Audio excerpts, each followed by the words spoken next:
শহরের অন্যতম গণেশ পুজো এবার কেদারনাথ থিমে।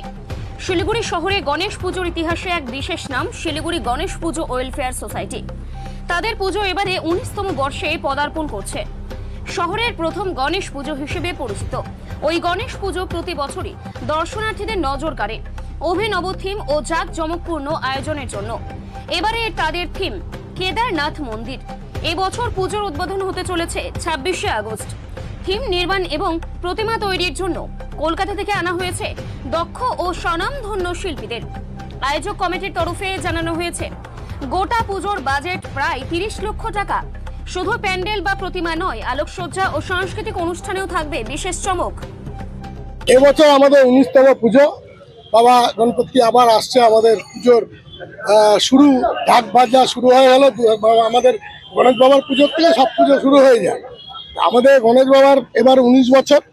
আমরা যে আমাদের এবার যে থিম আছে সেটা হচ্ছে কেদারনাথের যে বাবার মন্দির আছে ভোলেনাথের, সেই মন্দিরের আদলেই এই প্যান্ডেল তৈরি হচ্ছে।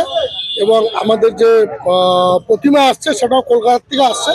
আমাদের প্রতিমার এবার একটু চমক আছে, একটা খুব ভালো মানে লাগবে প্রত্যেক লোকের, কারণ আমরা প্রতিমার এবার মানে ইয়েটাই চেঞ্জ করে দিয়েছি, থিমটাই চেঞ্জ করে দিয়েছি পুরো।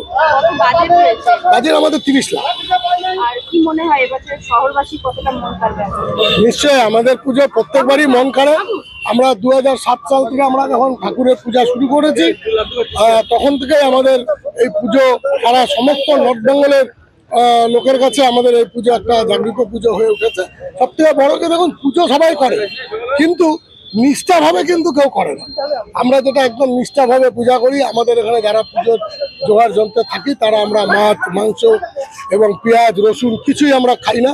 আমরা এই 10টা দিন পুরোটাই নিরামিষ। মানে আমাদের প্রায় ধরেন 80 থেকে 90টা লোক। আমরা 26 তারিখ থেকেই আমাদের নিরামিষ চালু হয়ে যাবে।